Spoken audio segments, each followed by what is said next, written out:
अफगानिस्तान की राजधानी काबुल में 16 मार्च की रात एक बड़े हमले ने पूरे इलाके को दहला दिया। एक अस्पताल पर हुई एयर स्ट्राइक में अब तक करीब 400 लोगों की मौत की पुष्टि हो चुकी है, जबकि 250 से ज्यादा लोग घायल बताए जा रहे हैं। अफगानिस्तान का दावा है कि इस हमले में एक ड्रग रिहेबिलिटेशन सेंटर यानी नशा मुक्ति केंद्र को निशाना बनाया गया। काबुल ने इस हमले के लिए सीधे तौर पर पाकिस्तान को जिम्मेदार ठहराया है।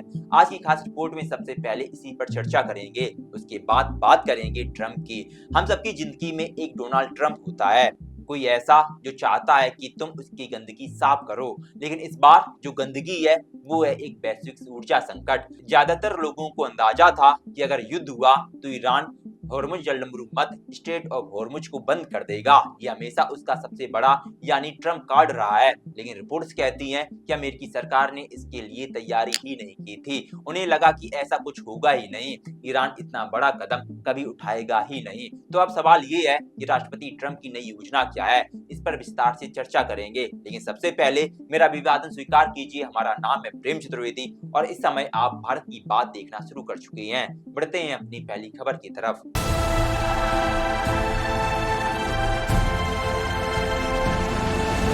अफगान सरकार के डिप्टी प्रवक्ता हमदुल्ला फितरत के मुताबिक अस्पताल का एक बड़ा हिस्सा पूरी तरह तबाह हो चुका है। हमले के बाद इमारत में भीषण आग लग गई और राहत बचाव टीमें अब भी मलबे से सब निकालने में जुटी हुई हैं। अफगान सरकार के प्रवक्ता जबीउल्लाह मुजाहिद ने भी इस हमले की कड़ी निंदा की है। उन्होंने कहा कि यह हमला अफगानिस्तान की जमीन पर सीधा हमला है और मरने वालों में ज्यादातर मरीज थे जो इलाज के लिए वहां मौजूद थे।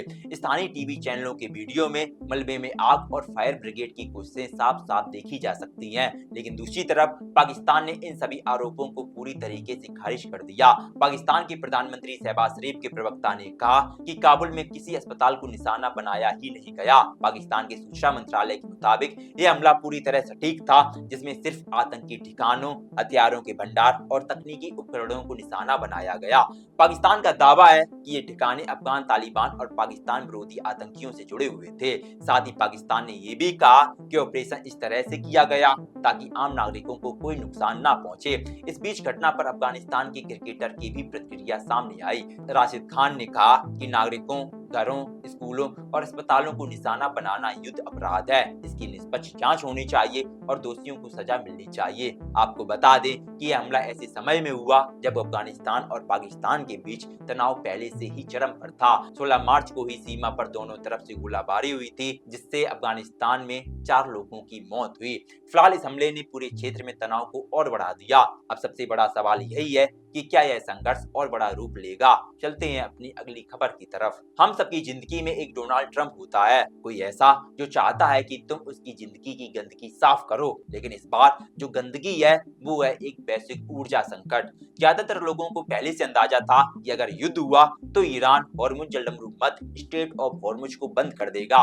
यह हमेशा उसका सबसे बड़ा हथियार यानी ट्रंप कार्ड रहा है, लेकिन रिपोर्ट्स कहती हैं कि अमेरिकी सरकार ने इसके लिए कोई भी रणनीति नहीं सोची। उन्हें लगा ही नहीं कि ईरान इतना बड़ा कदम उठा सकता है। ट्रंप खुद इस समस्या को हल करना नहीं चाहते, वो चाहते हैं कि बाकी देश आकर इसे संभाले। वीकेंड पर ट्रंप ने एक पोस्ट किया। उन्होंने कहा कि उम्मीद है कि चीन, France, Japan, south Korea, Britain और बाकी प्रभावित देश इस इलाके में जहाज भेजेंगे ताकि हॉर्मुज का व्यापार किसी ऐसे देश से खतरे में ना रहे जिसे पूरी तरह खत्म कर दिया गया है। यानी ट्रंप एक नौसैनिक गठबंधन बनाना चाहते हैं। वो चाहते हैं कि देश अपने युद्धपोत भेजे ताकि व्यापारिक जहाजों को सुरक्षित रास्ता दिया जा सके। लेकिन फिर सवाल आता है कि अब तक कितने देश तैयार हुए हैं, तो इसका जवाब है एक भी नहीं। ऑस्ट्रेलिया ने मना कर दिया, जापान ने मना कर दिया, ग्रीस और जर्मनी ने भी साफ साफ इनकार कर दिया। अब ट्रंप दबाव बढ़ा रहे हैं, वो नाटो देशों से जुड़ने को कह रहे हैं और चेतावनी दे रहे हैं कि अगर ऐसा नहीं हुआ तो नाटो का भविष्य बहुत खराब होगा। इसके बावजूद कोई देश आगे नहीं आया। ब्रिटेन के प्रधानमंत्री ने कहा कि एक ठोस योजना बनाई जा रही है, लेकिन साफ कर दिया कि ये नाटो मिशन नहीं होगा। यूरोपीय देश चाहते हैं कि पहले युद्ध रुके, उसके बाद ही वो जहाजों की सुरक्षा के बारे में सोचेंगे, क्योंकि जोखिम बहुत बड़ा है। एक ड्रोन या मिसाइल उन्हें सीधे युद्ध में खींच सकता है। एक ऐसा युद्ध जिसमें वो खुद प्रवेश करना नहीं चाहते। अब सबसे बड़ा सवाल ये है कि ट्रंप को मदद की जरूरत क्यों पड़ रही है, जबकि 8 मार्च को ट्रंप ने खुद कहा था कि हमें किसी भी देश की जरूरत नहीं है, हमने युद्ध लगभग जीत लिया है। लेकिन सिर्फ एक हफ्ते बाद वो खुलेआम मदद मांग रही है और हैरानी की बात कोई तैयार भी नहीं है।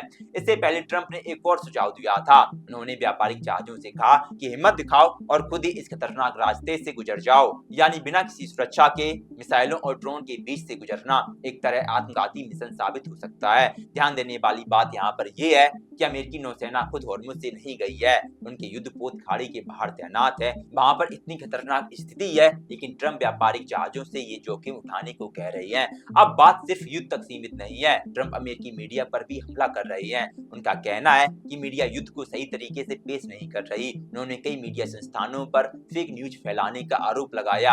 अमेरिकी रेगुलेटर ने कुछ चैनलों के लाइसेंस रद्द करने की धमकी दी और इससे भी आगे बढ़ते हुए ट्रंप ने कुछ मीडिया संस्थानों पर देशद्रोह के आरोप लगाने की बात कही। सोचिए, सिर्फ युद्ध की रिपोर्टिंग करने पर देशद्रोह का आरोप। इसके बावजूद लोकतंत्र के रखवाले चुप हैं, ना कोई विरोध है, ना कोई प्रदर्शन है और ना ही कोई आलोचना है। अमेरिकी रक्षा मंत्री ने भी मीडिया को हेडलाइन कैसे लिखनी चाहिए ये तक बताना शुरू कर दिया। जैसे मिडिल ईस्ट में युद्ध तेज लिखने की जगह ईरान बुरी तरह कमजोर हो रहा है ये लिखा जाए, या युद्ध फैल रहा है की जगह ईरान सिकुड़ रहा है ऐसा कुछ लिखा जाए। ये साफ तौर पर नैरेटिव कंट्रोल करने की कोशिश की जा रही है, सच से ध्यान हटाने की कोशिश। जबकि असलियत ये है कि ट्रंप की सेना ने ईरान में 150 से ज्यादा बच्चों की जान ली, लेकिन दोष किसे दिया जा रहा है? मीडिया को, क्योंकि वो सच्चाई दिखा रहा है। और मुझ बंद होने की तैयारी नहीं थी तो दोष दिया जा रहा है जहाजों को जो खतरों में जाने से मना कर रहे हैं, और उन देशों को भी जिन्होंने पहले ही इस युद्ध के खिलाफ चेतावनी दी थी। सच्चाई ये है कि ये ट्रंप की बनाई हुई स्थिति है। जैसा हमने पहले कहा था, ये युद्ध उनका है और इसकी जिम्मेदारी भी उनकी है। तेल की बढ़ती कीमतें, बढ़ती मौतें सब उनकी फैलाई हुई हैं। उन्होंने युद्ध शुरू किया तो अब परिणाम भी उन्हें ही संभालने होंगे। फिलहाल आज के लिए अंतर्राष्ट्रीय खबरों का प्रसंग यहीं पर थमता है। मिलते हैं कल रात आपको 8 बजे। हमारा नाम है प्रेम चतुर्वेदी और आप देख रहे हैं नेक्स्ट ब्रॉडकास्ट। शुभ रात्रि।